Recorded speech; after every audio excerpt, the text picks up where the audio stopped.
बिस्मिल्लाहिर्रहमानिर्रहीम अस्सलामु अलैकुम। डियर व्यूअर्स, आज का हमारा टॉपिक है एचआईवी। एचआईवी के बारे में तो काफ़ी सुनते रहते हैं, आजकल तो बहुत ज़्यादा सुनते हैं।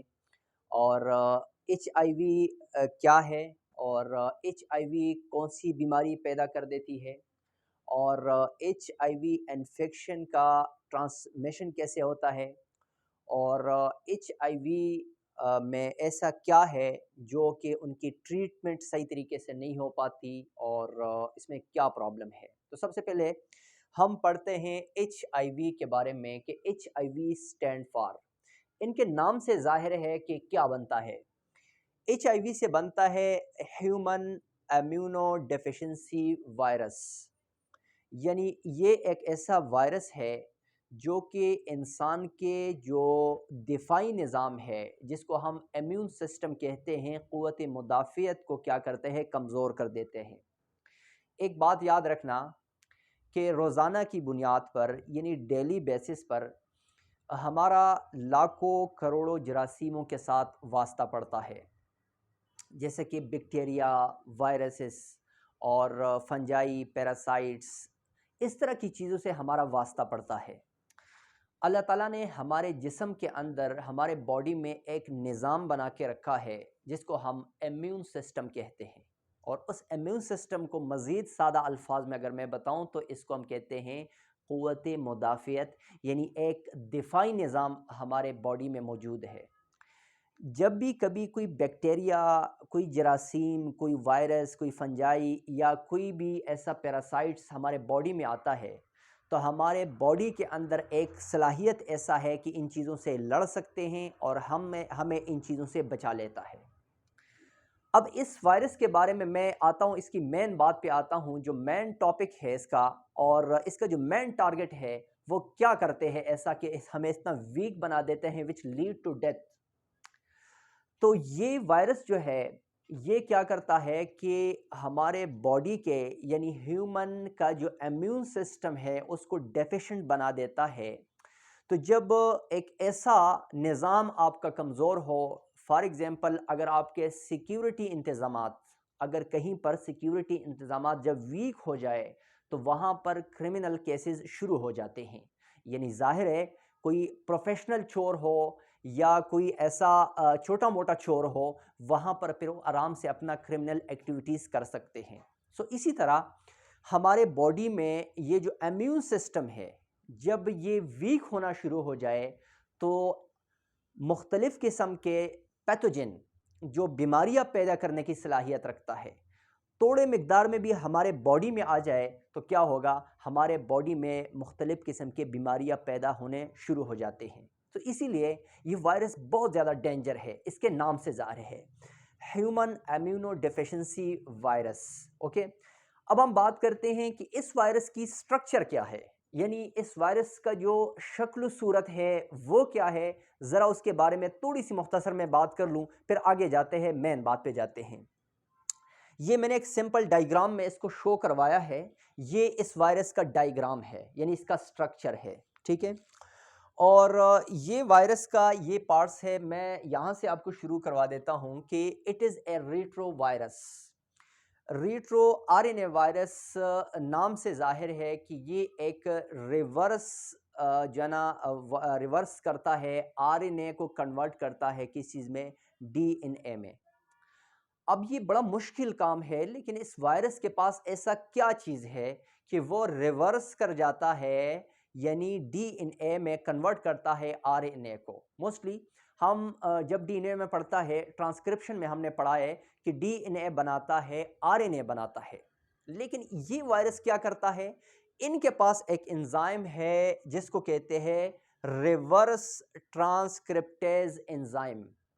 अब रिवर्स ट्रांसक्रिप्टेज एंजाइम की मदद से ये वायरस आरएनए को कन्वर्ट करता है डीएनए में और आगे फिर ये रेप्लिकेशन करता है, यानी रेप्लिकेट होता है, यानी बॉडी के अंदर तकसीम होना शुरू हो जाते हैं होस्ट सेल के अंदर। ये वायरस की जो साइज़ है वो तकरीबन 100 टू 120, 100 से लेकर 120 नैनोमीटर इनकी साइज़ है। और ये एक स्फेरिकल शेप का एक वायरस है, रफ स्फेरिकल शेप का, और इसके अंदर रिवर्स ट्रांसक्रिप्टेज एंजाइम है। और मैं अगर आपको ये बताऊं कि ज़रा देख देख सकते हैं तो ये इनका क्या है, ये होल, ये आप देख सकते हैं पूरा ये वायरस है। इसका जो ये वाला पोर्शन है, ये देख सकते हैं रेड कलर का जो होल है, इसको कहते हैं एनवेलप। ये बना है लाइपोप्रोटीन से, और ये इसका अपना नहीं है। ये जब होस्ट सेल में चला जाता है वहीं से ये डेराइव कर लेता है, यानी वहीं से ये हासिल कर लेता है, अपने आप को लपेट देता है किस चीज़ में, ये एनवेलप लाइपोप्रोटीन जो है ये होस्ट से ले लेता है। अब इस एनवेलप के ऊपर लाइपोप्रोटीन का जो बना हुआ है, यानी जो मेम्ब्रेन है, इसके ऊपर आपको नज़र आते हैं ये चीज़, ये जो स्पाइक्स है, ये जो स्पाइक्स है, ये इसको कहते हैं ग्लाइकोप्रोटीन रिसेप्टर। ग्लाइकोप्रोटीन रिसेप्टर, ये मैं बता देता हूं कि इनका काम क्या है। और इसका एक पार्ट ये देखें, मैंने यहाँ पे किया ग्लाइकोप्रोटीन 120 और दूसरा पार्ट है ग्लाइकोप्रोटीन 41। ठीक है, इस ग्लाइकोप्रोटीन का रिसेप्टर का काम ये है कि ये रिकॉग्नाइज करता है होस्ट सेल को और वहाँ जाकर उसके साथ फ्यूज़ होना शुरू हो जाते हैं। लेकिन पहले हम बात करते हैं इसकी स्ट्रक्चर के बारे में, फिर आते हैं होस्ट सेल के बारे में क्या बात होती है।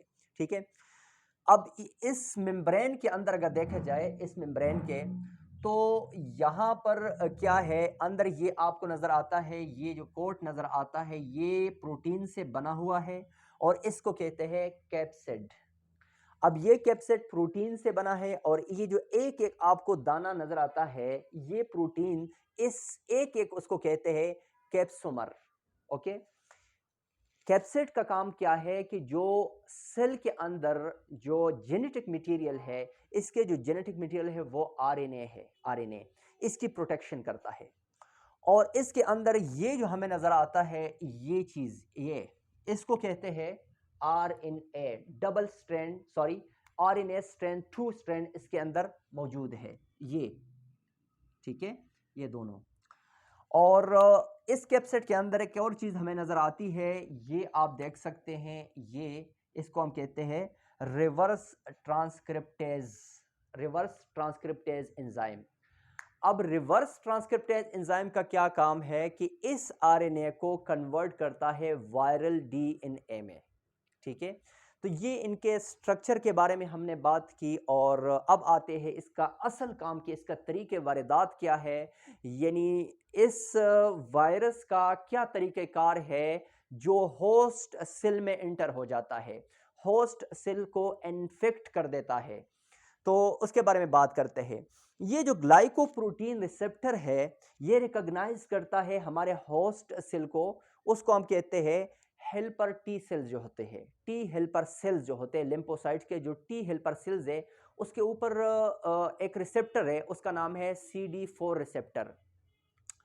उस CD4 रिसेप्टर के साथ ये जाके बाइंड हो जाता है। ग्लाइकोप्रोटीन रिसेप्टर का ये काम है कि वो जाके जो होस्ट सेल है उसके ऊपर जो अवेलेबल है CD4 रिसेप्टर, उसके साथ बाइंड हो जाता है लाइक दिस, जिस तरह ये ग्लाइकोप्रोटीन रिसेप्टर है और ये होस्ट सेल के ऊपर जो CD4 रिसेप्टर है, ये दोनों जाके यूं जो है ना फ्यूज़ हो जाते हैं और इसकी मदद से ये जो टी हेल्पर सेल्स है इसके अंदर ये वायरस जाके एंटर हो जाता है। अब असल काम इसका यहाँ पे शुरू हो जाता है। अब उसके बारे में हम बात करते हैं। ये आप देख सकते हैं कि मैंने एक टी हेल्पर सेल ये बनाया हुआ है और वो बिल्कुल सेड है, सेड पोजीशन में है बिकॉज़ इसको वायरस ने पकड़ लिया है। और ये वायरस क्या करता है कि जिस तरह WBC है, वाइट ब्लड सेल है, और उसमें हम जो कहते हैं कि उसमें लिम्फोसाइट्स जो है वो 2 टाइप्स के हैं।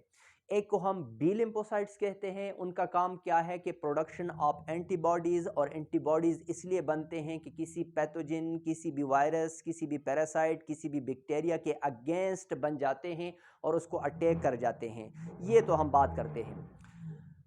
टी लिम्फोसाइट जो है वो फिर आगे 2 टाइप्स के हैं। एक को कहते हैं टी हेल्पर सेल्स और एक को कहते हैं टी किलर सेल्स, जिसको साइटोटॉक्सिक सेल्स भी कहते हैं। अब इस वायरस का जो मेन टारगेट है वो क्या है? वो है टी हेल्पर सेल्स है। अब टी हेल्पर सेल्स जो है उसके साथ ये करता क्या है, उसके ऊपर जो CD4 अवेलेबल होता है रिसेप्टर्स उसके साथ बाइंड हो जाता है और उसके थ्रू ये अंदर जाके फिर रेप्लिकेशन करता है और उसको इन्फेक्टेड कर देता है।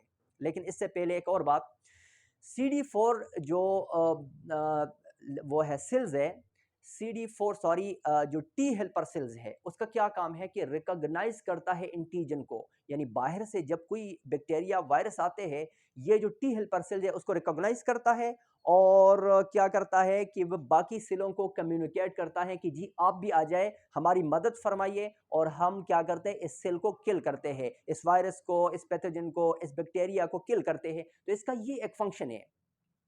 जब ये और ऐसा नहीं है कि हमारा इम्यून सिस्टम इसके अगेंस्ट कुछ कर नहीं सकता, नहीं, ये काफ़ी हद तक जान लगा देती है और इस वायरस के अगेंस्ट काफ़ी एंटीबॉडीज़ प्रोड्यूस करते हैं, टॉक्सिक प्रोड्यूस करते हैं और इसके साथ ये क्या करते हैं कि फाइट कर जाते हैं और एक लार्ज कम्युनिटी इसकी जो ना क्या करते हैं किल करते हैं। लेकिन इस वायरस के अंदर एक जो चालाकी है वो क्या है, वो चालाकी ये है कि इसमें हाई म्यूटेशन रेट है, ये डीएनए सीक्वेंस में चेंज कर देते हैं और दूसरा तरीके वारदात ये है कि ये अपने डीएनए को इंटीग्रेट करता है होस्ट सेल के अंदर।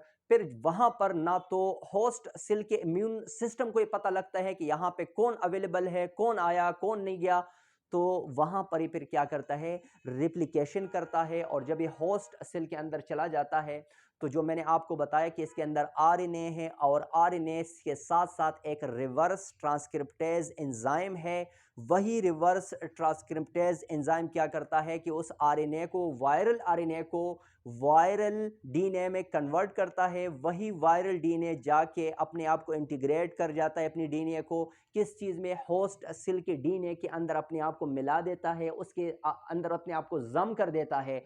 तो फिर क्या होता है कि इम्यून सिस्टम को, होस्ट सेल को पता ही नहीं लगता कि यहाँ पर क्या चीज़ अवेलेबल है और क्या हो जाता है कि फिर जब कहीं से मैसेज आता है कि जी हमें प्रोटीन की ज़रूरत है तो फिर क्या करता है, ये रेप्लिकेशन करता है, प्रोटीन बनाता है, आरएनए बनाता है और मैसेंजर आरएनए बनाता है और फिर आगे जाके पूरी अपनी मटेरियल बना के एक और वायरस बनता है। जब एक हाई कम्युनिटी उसके अंदर सेल के अंदर क्रिएट हो जाती है तो ये शराफत के साथ नहीं निकलते, ये सेल को, होस्ट सेल को रप्चर करके बाहर निकल जाते हैं और इम्यून सिस्टम से तो ऑलरेडी बच के चले जाते हैं और फिर क्या करते हैं, होस्ट सेल को कमजोर कर देते हैं। होस्ट सेल को कमज़ोर कर देते हैं और जो इम्यून सिस्टम है उसको क्या करते हैं, उसको वीक कर देता है और फिर मुख्तलिफ़ किस्म की बीमारियां प्रोड्यूस हो जाती हैं, डिजीज़ का हम सामना कर देते हैं। अब हम बात करते हैं इस ये जो बीमारी कॉज करते हैं ये मैन क्या करते हैं, जो एड्स है इसके बारे में हम बात करते हैं।